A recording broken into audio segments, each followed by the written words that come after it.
When it comes to blood pressure medications, what we have been told is that once you start taking them, you have to take them for life. I have heard this multiple times from multiple different sources. I am sure you have heard this statement as well. But the crucial question is this statement true or is it false? Let me tell you that this statement is false. I have reversed my hypertension, which means that at what point in time I needed medications to control my blood pressure and now I don't. But this is not my story alone. There have been millions of people in the world before me who have reversed their hypertension, and there will be millions of people after me as well. And most importantly, you can do it too. But for that, you will have to have a crystal clear understanding of what hypertension is, what causes hypertension, and most importantly, how to reverse hypertension. However, I will start this video by telling you my hypertension reversal story. I think that will set the context pretty nicely. Then I will share with you the mind-blowing results that I got and the diet that made it all happen.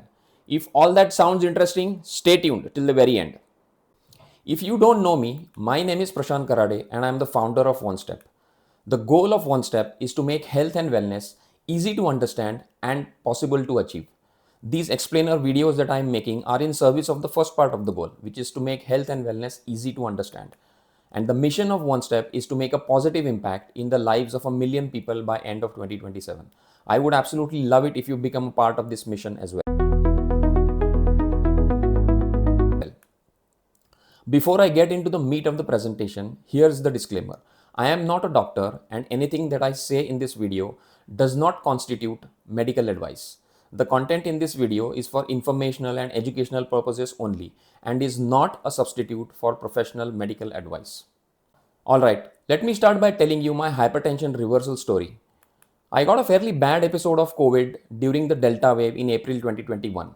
Things were getting better by the 6th or 7th day, at least that is what it looked like.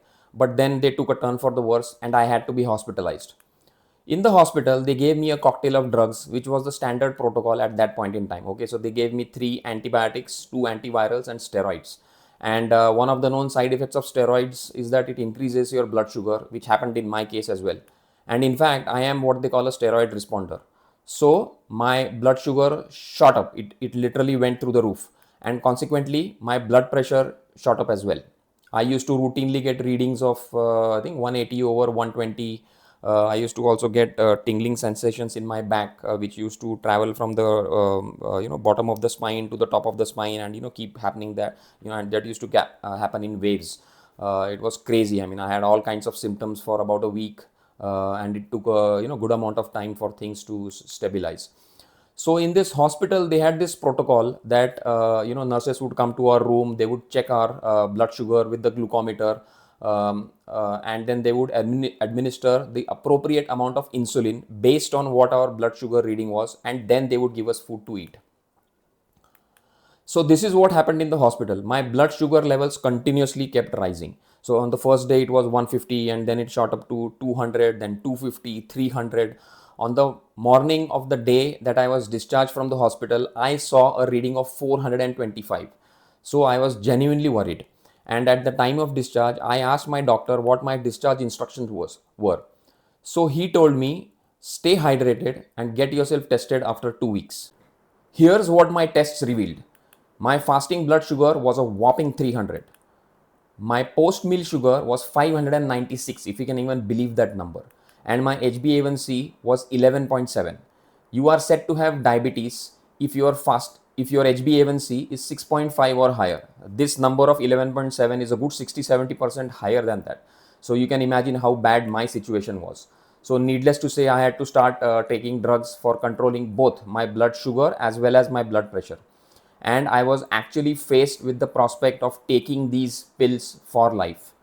And when that happened, my first reaction was no way. I am not going to simply accept this statement at face value. That is what I said to myself. And my innate nature, the way it is, it is partly responsible for that reaction. I don't like to feel helpless. I like to take control of the situation and at least do everything that I can, which is within my power. And then if after that I don't get the desired results, then it is a lot easier to actually accept that. So I started researching for ways to reduce blood pressure naturally. In fact, that is the exact search phrase that I entered in Google. A couple of weeks after that, Google sent me this recommendation. It is a video titled "What Would Happen If You Gave Up Sugar for 2 weeks" by Dr. Eric Berg. The moment I saw this video, I had an epiphany of sorts. I mean, I was sure that if I followed the instructions in that video, I would end up fixing not just my blood pressure problem, but also my blood sugar problem. So I decided what to do and I did it. And, that eventually helped me reverse my hypertension. Now let me share the mind-blowing results that I got. I was able to get off both my blood sugar and blood pressure pills in 6 months. This just completely exceeded my expectations. When I made these changes, I thought that maybe I'll get some results in 3 to 6 months, and then I'll be able to get off my blood pressure pills in about an year, and then I will start tackling my blood sugar problems. But to be able to get off both these pills in 6 months was just absolutely fantastic. And on top of that, I also lost 10 kgs of weight in the entire 2023, not in those first 6 months. I lost about 3 kgs in the first month or so, which is usually how it goes. But then I lost it very gradually at the rate of maybe 700 grams per month. I also lost 2.5 inches in waist circumference, which improved my waist to hip ratio, which is considered as one of the best indicators of metabolic health. The thumb rule is that your waist circumference has to be less than half your height. So previously I was in the danger zone, but then after this reduction of 2.5 inches, I came down in the green zone. And I also lost most of my belly fat, and on top of that, pretty much all my biomarkers improved. So my lipid function, my kidney function, my inflammatory markers, just everything across the board improved. These are my before and after pics. So this is how I looked in November 2022 before I made my changes. So I am 80 kgs in this photograph, and this is how I looked an year after that. So towards the end of 2023. I am 10 kgs lighter, like I told you, and close to 70 kgs. The biggest difference that you can see is in the shape of the face. It is so much more horizontal in the left one, whereas it gets a lot more vertical in the right picture. Now let me tell you the diet that made it all possible. After watching Dr. Eric Berg's video, this is what I decided to do. I decided to give up sugar, wheat, and rice. So in my case, my sugar consumption was not that high, but I was definitely consuming wheat and rice. It was a part of my diet, like it is for many Indians and many people all over the world, for that matter. Therefore, when you decide to give up wheat and rice, okay, because it is a staple of our diet, the number of items that you can eat reduces drastically. In fact, whenever I tell people that my formula for success was giving up sugar, wheat, and rice, okay, they immediately say in the first 2-3 seconds, there is no chance in hell that I'll be able to do this. And in fact, many people also advise me that I should not do this because it is not healthy to give up one entire food group, like the carbs, okay, which is what I was doing according to them. Of course, that was not true. I was not giving up carbs. I was having dal. I was having beans and pulses, all these things which have plenty of carbs. So I knew that that statement was just complete BS, but I didn't just want to reject it. So I actually tracked my diet with the help of an app for about a week. And what I realized was that I was consuming anywhere from 100 to 125 grams of carbs per day. Imagine, I mean, even after giving up sugar, wheat, and rice, if my carb consumption is 100 grams of carbs every single day, imagine what it is for people who do consume sugar, wheat, and rice. It could be 200 grams or even higher. I mean, I have read that in some cases, for some people it is as high as 250 to 300 grams of carbs every single day. And by the way, this 100 grams of carbs every day is nowhere close to the keto level, which the keto diet, which says that you have to consume 50 grams of carbs every single day or less. And sometimes many people who follow that diet strictly consume only 20 grams of carbs.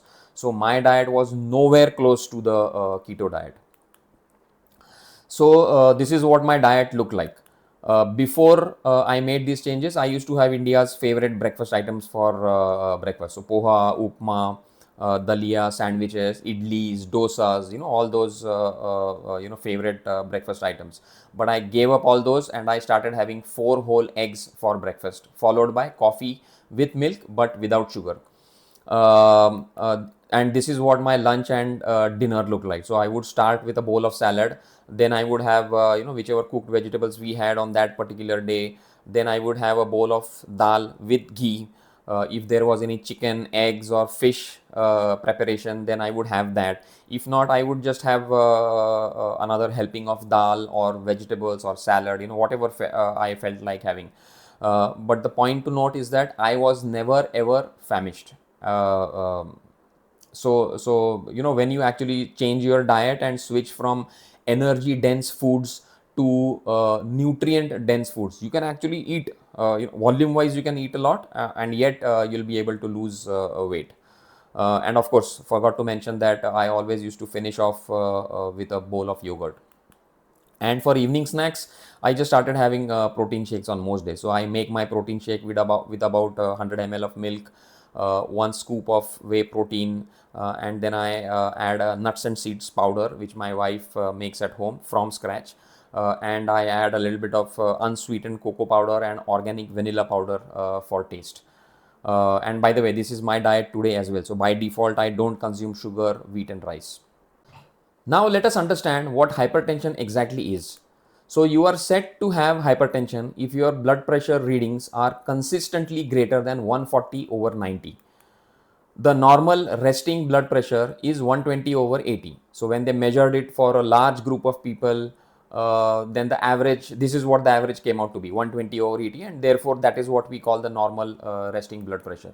But it is perfectly normal for blood pressure to change. So if you are under stress or if you are doing exercises, then your blood pressure will increase. And it is also perfectly normal for blood pressure to change over the course of a day. So before you get up, it increases slightly, and in fact it is highest right after you get up, and then as the day progresses, the blood pressure reduces gradually. So this is a natural cycle, and therefore it is perfectly normal. So it is not that your blood pressure is at the exact same value all throughout the day. I have read that this normal BP level has been reduced over time. That way, more people can be classified as hypertensive, which means more sales of the anti-hypertensive drugs. That might be true, but my thinking on this is that the lower the blood pressure, the better it is. And here is why I am saying that. So there is a process called atherosclerosis, which is essentially the hardening and the narrowing of arteries. And one of the major reasons for that is the high pressure in the arterial system. However, this process of atherosclerosis does not happen in the veins, okay, which is through which blood comes back to the heart. And it is said that that happens because, or rather it does not happen because the blood pressure in the veins is low. However, the most important thing to note is that if you, during a heart surgery, if the doctors transplant a vein into the arterial system, that is, make it use it as an artery, it starts developing atherosclerosis. That points to high blood pressure as one of the very important factors that leads to heart disease, which is why I say that the lower the blood pressure, the better. So what causes hypertension? What we have been told is that excess salt intake, excess weight, and genetic factors are responsible for hypertension. This is true. I mean, it is not that this is false. These factors definitely contribute to hypertension. But one thing that we know now, and which we have not been told this past 5, 6, 7 decades, is that excess sugar consumption also leads to hypertension. In fact, it leads to hypertension more than excess salt intake. That happens because a lot of people are endlessly trapped in what is called the sugar cycle these days. Okay, so they get hungry, then they eat something which creates a huge glucose spike, and therefore your body has no option but to secrete a lot of insulin. So that big glucose spike is followed by a big insulin spike. The result of that is that your body in most cases ends up overcorrecting, which means that the sugar level eventually falls below what it was before you consume that food. That is what is popularly called the sugar crash, and which makes you feel hungry and makes you want to eat again. So this is what is called the sugar cycle. Many people are trapped in this, and they continuously keep consuming sugar all throughout the day. And as if having these big glucose spikes after the major meals is not bad enough, people also snack in between meals precisely because of these sugar crashes. So that keeps the insulin levels pretty much high, and leads, and that is the second cause of hypertension. That is hyperinsulinemia. So hyper means high, insulin means insulin, and emia means in the blood. So hyperinsulinemia literally means high insulin in the blood. And like I said, it is because of consumption of foods that lead to big glucose spikes combined with frequent eating. So these are all the main causes of hypertension. Now we come to the most important part of this video, which is how to reverse hypertension. So the top three things that you can do to reverse your hypertension are here. So you can stop or reduce your consumption of sugar, jaggery, and honey. You can stop or reduce your consumption of refined carbs, and you can stop or reduce the consumption of junk food, which almost always contains all-purpose flour, that is refined carbs, and sugar and salt. So which is absolutely disastrous from a blood pressure perspective. You can also start doing intermittent fasting, which is essentially time restricted eating, as it is called. And the most popular recommendation is to do 16 hours of intermittent fasting every single day, which means that you do all your eating in a 8-hour time window. So you can have your first meal at say noon, and if you do that, then you should have your last meal at 8 p.m.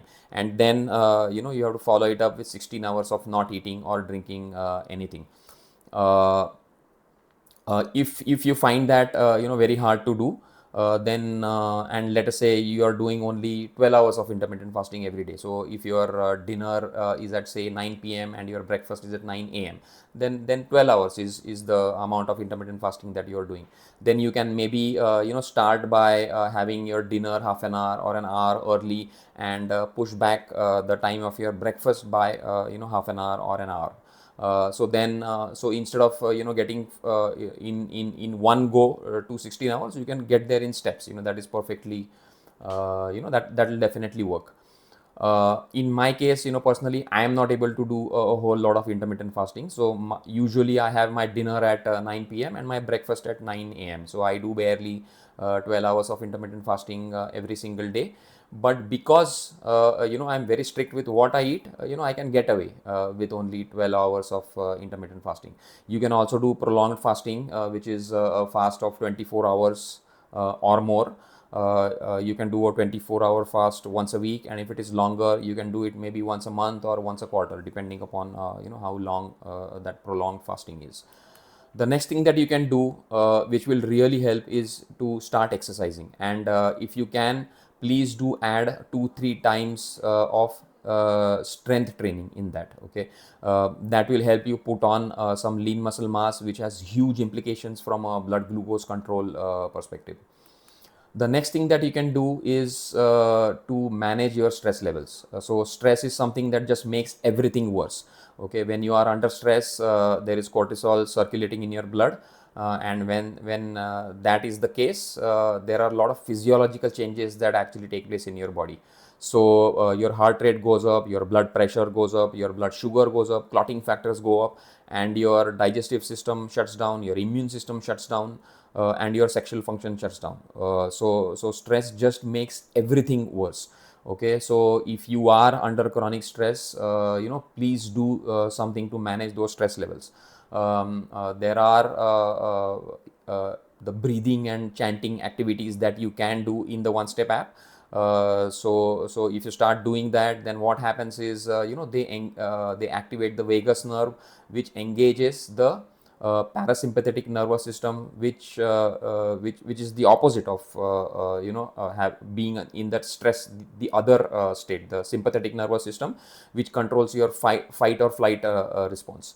The parasympathetic nervous system controls the rest, digest, or the feed or breed response, as it is called. uh, the next thing that you can do is to improve your sleep quality and quantity. So you can have set some simple rules for yourself that no devices an hour before sleep. Like I already said, you can also start doing breathing and chanting as part of your bedtime routine. The third thing that you can do is to actually get some sunlight exposure during the day. Okay. While that definitely helps your body manufacture vitamin D, it also helps your body manufacture melatonin, which is what helps you sleep at night. So you can definitely do that. So these are essentially the 7 things that you can do to reverse hypertension. It is not that you have to do them all at the same time, or you have to do them in this order. Whatever you are comfortable with, just start doing them. Okay, I would strongly urge you to start with whatever is possible. Okay, so take one step, make it a part of your life, and then take another step. That is the one step approach. If you make one or more of the changes that I mentioned in the previous slide, then there is a cascade of events that will happen. So your caloric intake will go down, which will mean that your weight will go down. Your blood sugar levels will reduce. Therefore, your blood insulin levels will also reduce. That means that the water retention will reduce. So typically with hyperinsulinemia, there is a lot of water retention that happens, and when your blood insulin levels fall, there is no need for the body to retain all that water. So that will go down, which will mean that your blood volume will go down, which will help reduce your blood pressure. But not only that, there are many other changes that will happen if you make any of these changes. So reduced blood sugar plus reduced blood insulin means that your inflammation will go down. That means that your insulin resistance will go down, which essentially means improved insulin sensitivity, which will help further bring down the reduced the blood sugar levels and blood insulin levels. So if you make any of these changes, then instead of a vicious cycle, it will turn into a virtuous cycle, and these positive changes will feed off of each other, and give you absolutely fantastic results in the long term, which will have tremendous implications on your long term health. But making these dietary changes is not easy. I mean, I have interacted with hundreds of people since my personal health transformation began, and many people straight away say that making these dietary changes is not possible for me. But many people have been able to make these changes, and they fall in broadly these two categories. Some of them decide to go cold turkey, which means that whatever changes they decide to do, they do in one go. Okay, this is something that I did as well. This actually makes things a little bit tough in the short term, but if you get through those first few tough weeks, then it definitely gets easier, and of course you will also get results quicker with this strategy. And then once that happens, your motivation goes up, and it just gets so much more easier to stick to these dietary changes. Or you can also make changes gradually, if that is what your preferred method is. This way, it will take slightly longer to get the results, but if you persist with those changes, you will definitely get those results. There is no doubt about that. It is, what I would like to emphatically state is that do what you can stick to, do what works for you, what you can do, and what you can stick to in the long term. Okay, so in one step we call it vitamin P, which is personalization. So there are many things that we discussed, a couple of slides back, all the things that you can do to reverse your hypertension. You may be able to do some of those things, and you may not be able to do some of those things. Like for example, I can't do a whole lot of intermittent fasting, so there will be some things that you will not be able to do, and yet there will be some things that you will be able to do. So stick to those. Okay, this personalization is very important, which we call vitamin P1 in the one step lingo. And the other thing is to, whatever these changes are, whatever you decide to do, make sure that you stick to them in the long term. Okay, you persist with them in the long term. That is when the real magic happens. Okay, so in one step world, we call it vitamin P2, as in persistence. So unfortunately, there is no magic wand that you can wave and get these results. You have to decide to do something and then do it consistently. That's the only way to get results. So the final word is that hypertension is just a symptom. It is a high level symptom. If you just accept that and start taking pills to control it, then you are doing what is called just symptomatic treatment. But I would strongly urge you to dig a little bit deeper, because only when you do that, you have the possibility of getting to the root cause of your hypertension. So if you ask these questions, you might realize that your hypertension is because of hyperinsulinemia. And if you ask why hyperinsulinemia, then you will realize that it is because of hyperglycemia, that is high blood sugar. And why is that happening? Because you are probably consuming sugar, or refined carbs, or junk food, and maybe you are snacking in between meals as well. So it is this process of getting to the root cause that is very, very beneficial, because then that is what tells you what changes you can make in your diet and lifestyle to fix your blood pressure problem. And if you can fix it naturally without drugs, nothing like it. That's the best way to do it. Yeah, like I said, I mean, if you eliminate the root cause, that's the way to do it. And then you won't have to take these pills for managing your and controlling your blood pressure. However, I would like to state that it is completely okay to take pills in acute conditions. Like in my case, my blood sugar and blood pressure were very high, and therefore I had to take those medicines. It is completely okay to take those, because otherwise it can lead to other bad outcomes. But in my opinion, it is not good to take these pills for things like hypertension for life. Um, of course, I mean, the ultimate choice is yours. Yeah, but if you decide to do it, you can definitely do it. So that brings me to the end of the presentation. I first told you my hypertension reversal story. Then I shared the mind-blowing results that I got and the diet that made it all happen. And then we looked at these three very important questions: what is hypertension, what causes hypertension, and most importantly, how to reverse hypertension. So if you like this video, please hit that like button and share it with your loved ones as well, so that they can also benefit from it. And do leave some comments in this video. Let me know what, after watching this video, what is it that you have decided to do to improve your health. After all, health improvement is not a theory course, it is a practical course. So if you want to improve your health, you have to actually do something, and you have to do it consistently. So let me know in the comment section what it is that you have decided to do after watching this video. And don't forget to subscribe to this channel and hit that bell icon, so that when I post new videos, you will get notification. That's all for now. Signing off from this video. I'll see you again in the next one.